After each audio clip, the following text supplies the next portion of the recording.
매일 잠언 묵상 버전 2번째 14장 인생을 길로 비유하는 이유, 인생을 길로 비유하는 이유 2절, 8절, 12절, 22절입니다. 정직하게 행하는 자는 여호와를 경외하여도 패역하게 행하는 자는 여호와를 경멸하느니라. 슬기로운 자의 지혜는 자기의 길을 아는 것이라도 미련한 자의 어리석음은 속이는 것이니라. 어떤 길은 사람이 보기에 바르나 필경은 사망의 길이니라. 악을 도모하는 자는 잘못 가는 것이 아니냐. 선을 도모하는 자에게는 인자와 진리가 있으리라. 아멘. 인생을 길로 비유하는 것은 반드시 걸어야만 하는 것이 인생이기 때문입니다.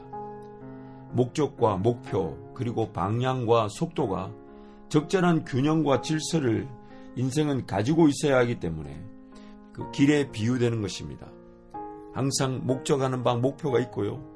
또한 걸어가야 될 그 방향이 또한 속도가 결정되는 것이 바로 인생이기 때문입니다.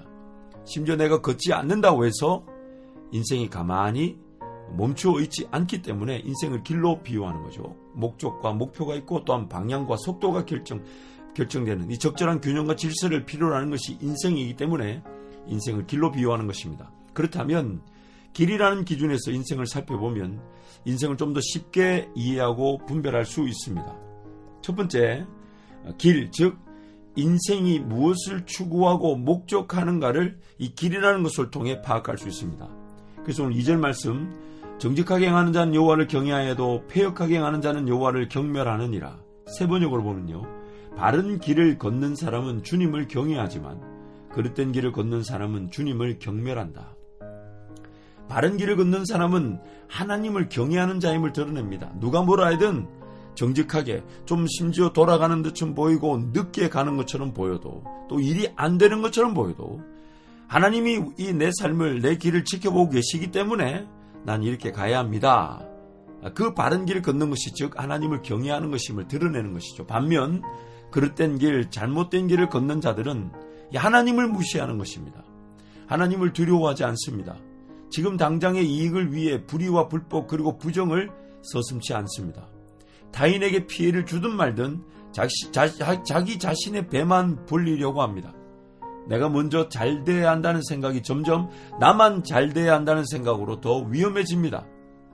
하나님을 경외할 줄 모르니 바른 길을 걸을 줄 모르고 바른 길을 걷지 않으니 하나님을 두려워하지도 찾지도 필요로 하지 않는 것, 그게 바로 그릇된 길을 걷는 사람, 즉 하나님을 경멸하는 것입니다. 그래서 그 길을 보면 그가 하나님을 경외하는 자인지 아닌지를 알 수가 있다는 거죠. 두 번째, 길, 즉 알고 걸어가는 것과 모르고 걸어가는 것의 차이를 확인하는 기준이 됩니다. 인생길이 길로 비유된다는 것은 그 사람의 길을 보면 알고 걸어가는가 혹은 모르고 걸어가는가, 이걸 우리가 차이를 알게 되죠. 그래서 8절 말씀 보면 슬기로운 자의 지혜는 자기의 길을 아는 것이라도 미련한 자의 어리석음은 속이는 것이니라. 세 번역으로 슬기로운 사람의 지혜는 자기가 가는 길을 깨닫게 하지만 미련한 사람의 어리석음은 자기를 속인다. 하나님과 동행하는 자들, 즉 하나님을 두려워하며 기다리며 순종하고자 하는 이들은 점점 인생이라는 길을 이해하기 시작합니다. 가보지 않은 길, 즉 믿음의 길을 걸어가보는 훈련을 하게 되고 점차 보이지 않지만 하나님을 신뢰함으로 길을 걸어가고 길을 개척할 줄 아는 자들로 세워지게 됩니다. 뒤를 돌아보면서 하나님의 인도하심의 은혜를 걸어온 길에서 깨닫게 되고 감사하면서 여전히 잘 모르고 심지어 두렵지만 그 길을 하나님께 맡겨두게 됩니다. 길에 대한 이해를 통해 새로운 길에 대해서는 믿음의 자세로 받아들이나 잘못된 길에 대해서는 분별할 줄 알아 죄인들의 길에 들어서지 않습니다. 오만한 자의 자리에 앉지 않습니다. 악인들의 길을 추구하지 않습니다. 그래서 복 있는 사람인 것입니다. 지혜로운 사람인 것입니다. 반면 미련한 사람은 길에 대한 이해도 없이 무작정 자신만 믿고 길을 걸어갑니다. 길을 이해하려고 하지 않고 무턱대고 길을 일단 걸어가 보려고 하는 것이 미련하고 어리석은 것입니다. 결국 자신의 어리석음, 즉 길을 이해하지 못한 채 걸어가려고 하는 자에게 자기 자신이 속게 되어 삶은 결국 사망의 길에 들어서게 되는 안타까움을 당하게 되는 것입니다. 세 번째로 길이라는 것은 즉 걸어가면 걸어갈수록 하나님을 반드시 찾게 되어 있습니다. 걸어가면 걸어갈수록 반드시 하나님을 찾게 되어 있습니다. 12절 말씀, 어떤 길은 사람이 보기에 바르나 필경은 사망의 길이니라. 세 번역으로요. 사람의 눈에는 바른 길같이 보이나 마침내는 죽음에 이르는 길이 있다. 참 너무 안타깝죠. 인생길을 걸어가다 보면 사람과 인생을 창조하신 하나님을 반드시 찾거나 궁금해할 수밖에 없습니다. 신묘막측한 창조세계와 사람에 대한 이해를 위해서라도 그러하겠지만은 길의 측면에서 보자면 반드시 걸어야 하는데 어떤 길을 가야 할지 모르며 잘못 걸어갔을 때의 위험과 아픔을 충분히 경험했고 예상할 수 있기 때문에 하나님을 찾을 수밖에 없습니다. 분명히 좋은 길인 줄 알았는데 막상 가보니 사망의 길, 죽음에 이르는 길이 있다는 것은 인생에서 피할 수 없는 굉장한 아픔이자 어려움이며 최선만 다한다고 해서 삶이 안전해지지 않는다는 것을 더욱 분명하게 확인시켜 줍니다. 그래서 인생이 길로 비유되는 것은요, 걸어가면 걸어갈수록 지음을 받은 자로서 하나님을 찾아야 되는구나, 이것을 깨달을 수 있는 기회가 바로 인생입니다. 그래서 길로 비유되는 것입니다. 네 번째, 인생을 길로 비유하는 이유는 계획의 기회를 통해 더욱 풍성한 은혜를 누리게 되는 것입니다. 계획하게 되는 것, 그게 바로 인생이 가지는 행복일 수 있습니다. 22절 말씀 보니까 악을 도모하는 자는 잘못 가는 것이 아니냐, 선을 도모하는 자에게는 인자와 진리가 있으리라. 세 번역을 보면 악을 꾀하는 사람은 길을 잘못 가는 것이나 선을 계획하는 사람은 인자와 진리를 얻는다. 계획하지 않는다고 해서 삶이라는 길을 걷지 않은 것이 아닙니다.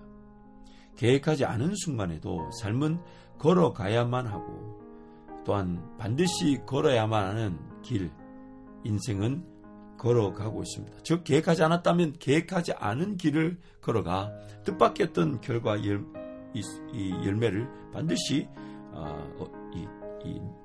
취해야 되고 또 그걸 또 수정 보완해야 되는 또 그런 아픔이 있죠. 여러분 잘 아는 대로 계획하지 않은 길에서 당하는 일들은 좋은 일일 수가 없죠. 또한 계획하지 않는다는 것은 하나님의 일하심을 감사할 기회도 없게 된다는 것입니다. 허비되고 낭비되거나 헤매거나 방황하게 되는 것이 바로 계획이 필요한 인생을 계획하지 않은 채 걸어간 것으로 인한 결과가 되는 것이죠. 인생이 길이라는 것은 의도치 않은 길을 갈 수도 있지만 삶을 더욱 행복하게 만들어주고 더욱 가치 있게 만들어주는 길을 갈 수도 있다는 것입니다.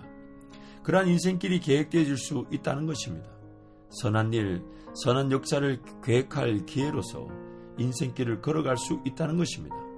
단지 무엇이 선이며 어떤 계획이 선을 위한 것인지, 또한 지금 나의 삶의 한계 상황 속에서 최선의 선의 기회, 최고의 길이 무엇인지를 사람이 우리는 모르기 때문에 하나님을 찾고 구하고 의지하는 것입니다.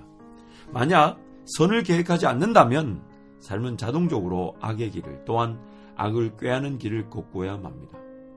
자신이 결코 원하지 않았다고 해도 사람은 악의 길을 피할 수 없고 걷고야 마는 죄인이기 때문입니다. 좀 더 쉽게 얘기하자면 하나님의 계획과 목적이 아니면 우리는 생명의 길, 능력의 길을 걸어갈 수가 없습니다.